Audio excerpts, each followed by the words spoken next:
Welcome to storybooks. तो अब तक हमने देखा था कि अब हमारे प्रिंस एक महाराज बन चुके हैं। तो आगे की कहानी शुरू करते हैं। चैप्टर की स्टार्टिंग में हमें रात का समय दिखाया जाता है, जहाँ पर ली चॉन सिंह और तनान एक दूसरे के संग इंटीमेट हो रहे थे। उसी दौरान ली चॉन सिंह उससे पूछता है, या मेजेस्टी, क्या आपको पता है आज जब मैं आपके साथ रेड कारपेट पे था तो मुझे लग रहा था जैसे कि हमारी शादी हो रही हो।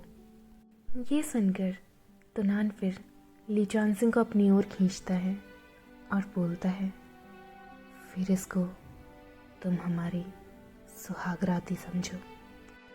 फिर थोड़ी देर बाद ली चॉन सिंह कहता है, तनान, मैं तुमसे वादा करता हूँ कि मैं तुम्हें अपनी पूरी ज़िंदगी समर्पित कर दूंगा। मेरा शरीर, मेरी आत्मा सब तुम्हारे लिए है। मैं हमेशा तुम्हारा वफादार रहूँगा। अगर मैं मर भी गया तो मेरी आत्मा हमेशा तुम्हारे साथ रहेगी। और तभी सीन चेंज होता है। ली चॉन सिंह की आंखें खुलती हैं और वह मन में सोचता है, ये कौन है? मैं कहाँ आ गया हूँ? अभी कुछ देर पहले तो मैं तुनान के साथ था, वह कहाँ है? और ये क्या हो रहा है? तभी वहाँ डॉक्टर कहता है, तुम उठ गए। अनएक्सपेक्टेडली तुम्हारी बॉडी काफ़ी ज़्यादा स्ट्रांग है, तभी तुम्हें एनेस्थीसिया का ज़्यादा असर नहीं हुआ। और ली चॉन सिंह उसकी शक्ल देखकर चौंक जाता है और हमारा चैप्टर एंड होता है। फिर नेक्स्ट चैप्टर में हमें कैलिस पैलेस दिखाया जाता है, जहाँ प्रिंस योर मैजेस्टी अपनी नींद से उठे थे और ली चॉन सिंह की तरफ देखकर स्माइल करते हैं। ली चॉन सिंह पूछता है, उठ गए तुम? हिज मैजेस्टी कहते हैं, हमें गले लगाओ ना। ली चॉन सिंह उसके पास आता है और बोलता है, अभी नहीं, अभी मेरे पास एक गिफ्ट है तुम्हारे लिए। पर हमारे महाराज अपने बॉयफ्रेंड को छोड़ना ही नहीं चाह रहे थे, वे उससे चिपके रहते हैं। तो ली चॉन सिंह फिर कहता है, मान जाओ तुनहान, मैं अभी गिफ्ट लेकर आया बस। हिज मैजेस्टी कहते हैं, तुम्हें केवल 10 सेकंड देते हैं हम। ली चॉन सिंह फिर कहता है, अच्छा, फिर तो मुझे काफ़ी भागना पड़ेगा। हिज मैजेस्टी, ठीक है, फिर हम गिनती चालू करते हैं। और वह गिनती चालू कर देते हैं। 10, 9, 8, 7। और तभी ली चॉन सिंह पर कोई हमला कर देता है और वह बेहोश होकर नीचे गिर जाता है। उसकी नेक पे जो एनेस्थीसिया दिया गया था और जिस तरह से वह बेहोश हुआ था, वह सब सीसीटीवी में कैद हो चुका था, जो कि हिज मैजेस्टी अपने बाकी साथियों के साथ देख रहे होते हैं। बीसल कहता है, फुटेज यही है, इसके आगे का हमें नहीं पता। वहीं ली चाशिंग कहते हैं, सब मेरी गलती है। योर मैजेस्टी ने मुझसे कहा था कि मैं जॉन सिंह की हिफाजत अच्छे से करूं, लेकिन सब मेरी वजह से हुआ। मुझे लगा राज्याभिषेक के बाद अब कोई खतरा क्यों ही आएगा, इसीलिए मैंने अपने सारे ट्रूप्स, उसकी बीवी और उसके बच्चे को ढूंढने के लिए उनको तैनात कर दिया था। लेकिन मैंने नहीं सोचा था कि शाओ ज़ेंग। तभी बॉस मू कहते हैं, अब इतना भी मत कोसो अपने आप को, इससे पहले कोई भी खतरा नहीं आया था। तो हमारा दुश्मन बस यही चाहता था कि हम ढील दे दें, और उसने उसी ढील का सेरेमनी के वक्त ही फ़ायदा उठाया।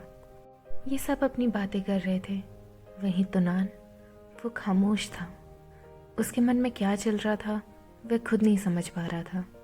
बीसिल भी उसे देखकर सोच में पड़ जाता है कि आखिर तुनान सोच क्या रहा है। और वह मन में सोचता है, पिछली बार जब ली चॉन सिंह खोया था तब तुनान काफ़ी बेचैन हो गया था और भागा दौड़ी में लग गया था कि वह ली चॉन सिंह के पास वापस जाना चाहता है।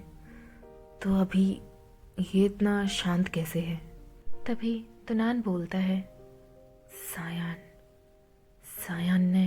लीचान सिंह को ही क्यों टारगेट करा? इसका मतलब यही है कि वह हमारे और लीचान सिंह के बीच के रिश्ते के बारे में जानता है। आप लोगों के अलावा अगर कोई हमारे और लीचान सिंह के बारे में जानता है तो वह केवल प्रिंस वालू और आन्या थे।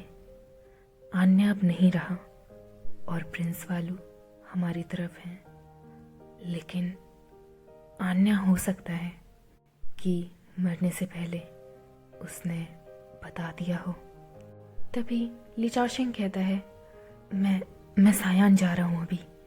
जिन्होंने मेरे बेटे को छुआ है उन्हें मैं नहीं छोड़ूंगा। तभी हिज मैजेस्टी कहते हैं, रुकिए, जाने से पहले अपना काम किसी को सौंप दीजिए और कल सुबह हम सब चुपके से निकलेंगे। बीसल प्रिंस को देखकर खुश हो जाता है और मन में सोचता है, दुनान अब एकदम एम्परर की तरह ही हो गया है। तभी बॉसमो बोलते हैं, अगर यही बात है योर मैजेस्टी तो शायद ये हमारी मदद कर सकता है। मैंने डुओलन के बेटे के बारे में थोड़ी जांच करी। डुओलन के जाने के बाद ये और इसकी माँ दोनों ही लापता हो गए थे, लेकिन हाल ही में मेरे लोगों ने इसे हीन मिलिट्री एकेडमी में पाया है। और हमारा चैप्टर एंड होता है। फिर नेक्स्ट चैप्टर में हीन मिलिट्री एकेडमी मेडिकल डिपार्टमेंट, वहाँ हमें डुओलन का बेटा दिखाया जाता है। वो बोलता है, ऑपरेशन सक्सेसफुल हुआ, तुम इसे रिकॉर्ड कर सकते हो। तभी बाकी लोग ओके बोल देते हैं और डुओलन का बेटा वहाँ से जाने लगता है। तभी पीठ पीछे सारे के सारे डॉक्टर्स कहने लगते हैं, आखिर हम ऐसे इंसान के लिए काम करते भी क्यों हैं? यह यूज़लेस है। हाँ, मैंने सुना है। वैसे भी रॉयल एकेडमी में इसे कुत्ते से भी बुरा ट्रीट करा जाता है। और तुम्हें पता है वो मेडिकल एक्सीडेंट फोर्थ प्रिंस का, उसके ऑपरेशन में भी इसी का हाथ था। यही चीफ सर्जन था। तभी पहला डॉक्टर से चुप करा देता है, श्श, ऐसी बातें मत करो। जो भी फोर्थ प्रिंस के साथ हुआ उसका जिक्र रॉयल फैमिली तक नहीं कर सकती, तो अपनी ज़ुबान संभालो, क्योंकि ये और कोई नहीं, जनरल हीन का आदमी है। डुओलन के बेटे को सब सुनाई दे रहा था, लेकिन वह नज़रअंदाज करता है और वहाँ से जाने लगता है। वहीं बाकी सारे लोग अपनी बातें कर रहे होते हैं। सही कहा तुमने, कोई अंधा भी देख के बता सकता है कि फोर्थ प्रिंस के साथ इसने क्या करा था।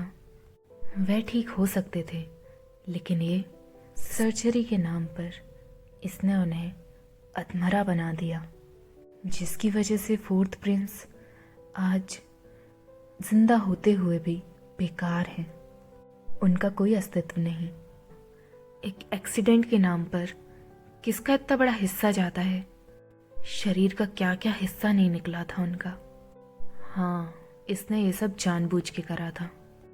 वही तो, ये इंसान कितना दुष्ट है। और हमें डोलन का बेटा दिखाया जाता है जो कि शार ले रहा था। शार लेते वक्त वह कुछ पुरानी बातें याद करता है, जहाँ पर फोर्थ प्रिंस ने उसे घोड़े की पूंछ से बांध दिया था। और वह रोते बिलखते कहता है, योर हाइनेस, फोर्थ प्रिंस, मुझे छोड़ दीजिए प्लीज़। नहीं, फोर्थ प्रिंस उसे एक प्लेथिंग की तरह ट्रीट करते थे और हंसते हुए कहते हैं, तुम में अकल है क्या? अभी मेरी घुड़सवारी की क्लास ख़त्म नहीं हुई है। अगर मैंने ये अभी छोड़ दी तो क्या मेरे पिताजी मुझे सज़ा नहीं देंगे? और हमें दिखाते हैं, वाह क्या चेहरा है इसका। वही तो, ऐसा चेहरा कि कोई भी इसे निगलने का सोचे। तुम्हारी ही गलती है, क्यों ऐसे चेहरे के संग पैदा हुए तुम? और वह सब उसका रेप करते हैं। वो फोर्थ प्रिंस इतना जालिम था कि उसका रेप करने के बाद भी वह अपने साथियों से बार बार पूछता कि अब किसका मन कर रहा है और कोई आना चाहता है क्या? और डोलन का बेटा सोच रहा होता है, फाइनली मैं बहुत दूर आ गया हूँ, धीरे धीरे ही सही। फोर्थ प्रिंस भले ही जख्मी है, लेकिन जो मेरे पे बीती है उसका वह कभी भी पश्चाताप नहीं कर सकता।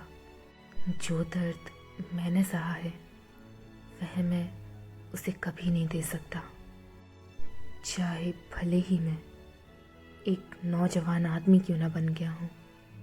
मेरे अतीत की वो परछाइयाँ हमेशा मुझे, और तभी कोई डोलन के बेटे को पीछे से टच करता है। वह पूछता है कौन? तभी जनरल हीन आते हैं और बोलते हैं सही करा, ये सब वो डिजर्व करता था कि इतने सुंदर शरीर पर उसने ये निशान बना दिए। लेकिन तुम्हारा क्या, जिसने मेरे सर पर इतना सारा बोझ रख दिया है? क्या मुझे तुम्हें अच्छे से पनिश करना चाहिए? जनरल हीन को ही देखकर डोलन का बेटा डर जाता है और वो सीधा ज़मीन पर गिर जाता है और झुककर कहता है जनरल, मुझे माफ़ कर दीजिए। जब फोर्थ प्रिंस को भेजा गया था तो उनकी लोअर बॉडी पहले से ही खराब हो चुकी थी। अगर मैं ऑपरेशन नहीं करता तो उनकी जान भी जा सकती थी, और मेरा कोई दोष नहीं है। उस रात मेरी ही शिफ्ट थी तो चीफ सर्जन मुझे ही बनना था। रॉयल फैमिली ने आज तक मुझे परेशान नहीं करा। ये सब इसीलिए हो पाया क्योंकि आप आ गए थे मेरी रक्षा करने के लिए। अगर आप मेरी तरफ कदम नहीं बढ़ाते तो रॉयल एकेडमी में रॉयल फैमिली मेरा क्या करती मैं भी नहीं जानता। जनरल ही थे जिन्होंने मुझे बचाया। जनरल हीन उसकी तरफ देख रहे होते हैं और तभी अपना हाथ बढ़ाकर उसके पास आते हैं। मैं अपनी जान जनरल को समर्पित करना चाहता हूँ। जनरल हीन तभी कहते हैं ये चेहरा बहुत कंफ्यूजिंग है। एक वक्त को मैं यकीन कर भी लूँ, लेकिन एक फॉक्स की बात में मैं कैसे आ सकता हूँ? तभी डोलन का बेटा कहता है अगर मैं आपको हमेशा परेशानी ही देता आया हूँ तो एक तरह से मैं तो आपके लिए बेकार हूँ। तो जनरल हमेशा मुझे क्यों माफ़ कर देते हैं? हर बार आप मुझे माफ़ कर देते हैं। शायद मैं तुनान के खिलाफ आपके काम आ सकूं।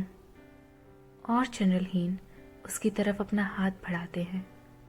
या फिर आप मुझे, लेकिन वह कुछ बोल पाता तभी जनरल हीन उसे बाथटब में नीचे गिरा देते हैं और वे कहते हैं मुझे सबसे बुरा यही लगता है कि कोई मुझे जज करे, खास करके मेरे नौकर। मैंने तुम्हारे पास कितने हाथ नहीं बढ़ाए, क्या तुमने सही वक्त पर कोई रास्ता चुना? और वह उसे बाहर निकाल कर कहता है सुनो, तुम्हारी कोई औकात नहीं है कि तुम एक शेर से अपना खाना मांगो। ये तुम्हारा आखिरी मौका है। डोलन के बेटे को सांस नहीं आ रही थी तो वह बार बार खांसने लगता है और मन में सोचता है मेरा शरीर टूट चुका है। मेरे अतीत की यादें परछाई की तरह मुझे जकड़े हुए हैं केवल। और तभी जनरल हीन कहते हैं अपने कपड़े पहनो और अंदर आओ। और डोलन का बेटा मन में सोचता है जब हम सामने खड़ी ताकत को अपने आँखों से देखते हैं तो हमारे अंदर भी एक डिज़ायर पैदा होती है कि मैं उससे ज़्यादा ताकतवर कब बनूंगा। और वो सिनिस्टरली हंसने लगता है और हमारा चैप्टर एंड होता है। आगे जानने के लिए देखते रहिए स्टोरी बग्स।